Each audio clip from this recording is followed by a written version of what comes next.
Hi everyone, this is Kingdom of Vlogs. If you're new actor based here in Saudi Arabia and welcome back to my channel. Agad-agad gawa natin reaction video ang King po compilation. Teka lang, hindi pa patapos yung compilation na to. Hindi pa ba tapos? Wait lang, nag-post kasi si Kim Chiu. This was July 1. Tinulalay, hashtag cravings nila ako. Bet na bet for monetization. Isama ko na din siguro sa Kim Chiu charity program. Monetization is the key. You're welcome po. Makatulong man lang sa pang-araw-araw. Aray! Ayan, okay lang sana i-content si Kim. Huwag naman yung negatibo. Chismis kasi yung binibigay nila kay Kim Chiu eh. Sa totoo lang. Yung tipong hindi mo alam kung totoo ba or what. Diba? Friday, Sa Paulo. November 15th, 2024. Kim kicked Ay, off her Friday 2024 with pa an to? intense workout Kung saan routine, nagtataguan keeping pa up sila her ni Paulo. commitment to health and fitness. Known for her dedication, she shared clips of her workout, motivating fans to stay active and prioritize her morning routine was a mix of cardio and strength exercises, setting a positive tone for the weekend ahead. Fans love seeing Kim's passion for fitness as she continues to inspire them with her energy and discipline. Ay, hello Kim. Ganda ni Kim. Ay, Ay, ano na naman to? Ay, ito na. Binalita na. Issue para sa content. Tila tinamaan naman ng showbiz insider na si Ogie Diaz at bumwelta sa aktres. Tutukan yan sa report ni Cristel Delfin. May buwelta? Monetization is the key. Ayan. Yan ang buwelta ng aktres na si Kim Chiu para sa mga individual na ginagamit ang kanyang issue for content.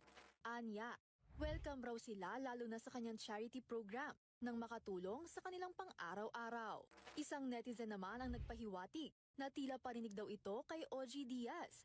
Kaya napakomento tuloy ang talent manager at showbiz insider. Banat niya, salamat Ano at sabi? nakatulong din raw siya sa isang artista na makilala at ma-monetize ang career. Nag-ugat ang tila parinigan ng dalawa sa naging issue kay Kim patungkol sa binitawan niyang Lotus Field at Raisa May Dizon comparison joke. Naglabas naman okay. si Ogie ng komento ukol rito. Naikwento rin niya Lahat ang na lang isang kasi mali insidente kung saan bigla raw siyang tinanong ng aktres. Lahat na lang na gusto nila kadalang mali ang pwede sinasabi ni pinapasok Kim. kayo nang minsang magkita sila sa hallway. Dinipensahan naman niya rito si Kim. Anya, wala raw masamang intensyon ng aktres. At kung minsan daw ay nakapagsasalita lamang ito nang wala namang ibig sabihin. Gaya na lamang ng Raisa May joke. Binatikos din rito si Ogie dahil unnecessary Ano? daw ang pagbanggit niya sa hallway incident na tila Ah. paninira rin sa aktres. Kung sa bagay, oo. Nirepost pa ni Kim ang ilang ganitong komento sa kanyang social media. Cristel Delfin, IBC News. Chismis. Charing.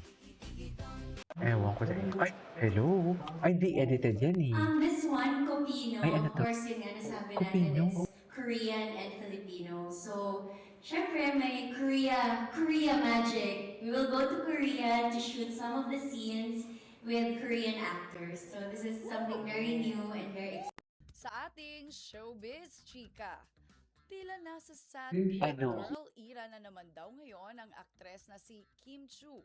Kaugnayan ng bago niyang post sa Instagram. Kalakip kasi ng post sa mga quotable lines tungkol sa mga pagsubok na nalalampasan ng isang tao sa kabila ng mga pag-aalinlangan nito.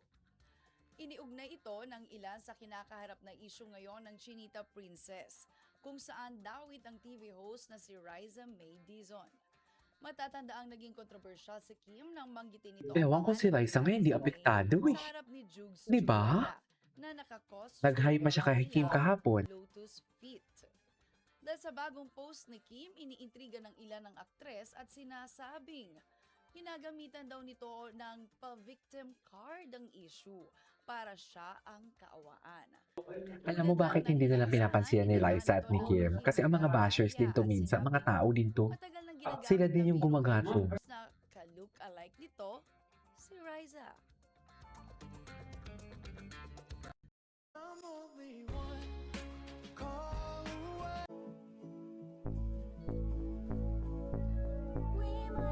Ay, ano to?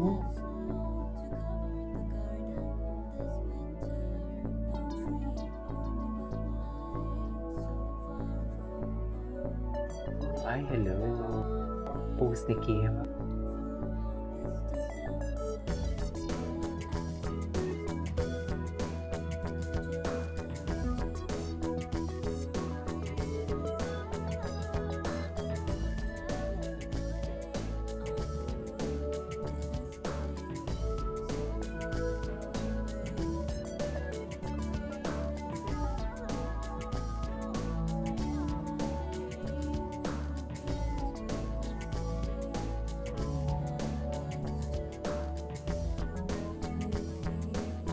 Okay. Forever grateful. Kapamilya forever. Tagal na ni Kim, no? Pero patuloy pa rin talaga siya namamayang pa. Never siya nagpahinga. Hello? Ay, hello. Ladies and gentlemen. Kim Chu. Saan na yan? Ay, ay, ano to? Ano sila kumain?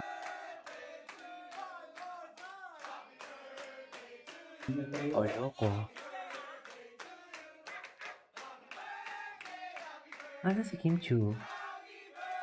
Wala naman si Kim Chu, uy. Ay, hello. Hindi, walang sound. Hindi natin marinig. Iya ako sila dyan, Kim. Marami pa rin kami nagmamahal sa'yo.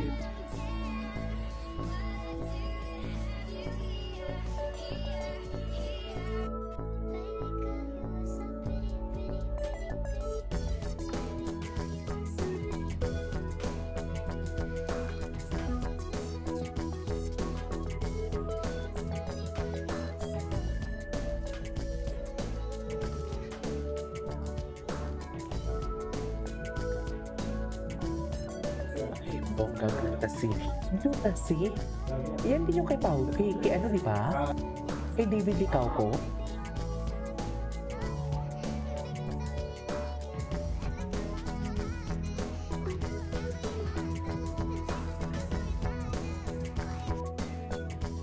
Ay, pilates lang.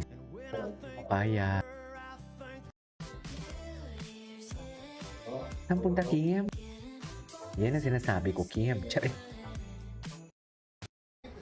Hello, everybody. On our way to Surigao. Surigao. Andiyan si Paulo eh. Talaga yung Ah, si Paulo dyan. Matalaga mag-idol si Adele. Hello. Hello. At the edit in the house. With a little bit. At the edit. Ang tagal na din. Ay, si Kuya Alan. Conjugal property nila yung si Kuya Alan. Standing on our way to Conjugal nila yung si Kuya Alan eh. Anyway, that is all for today's video. From Kim Pao, this is Kim Vlogs. See you in my next vlog. Bye!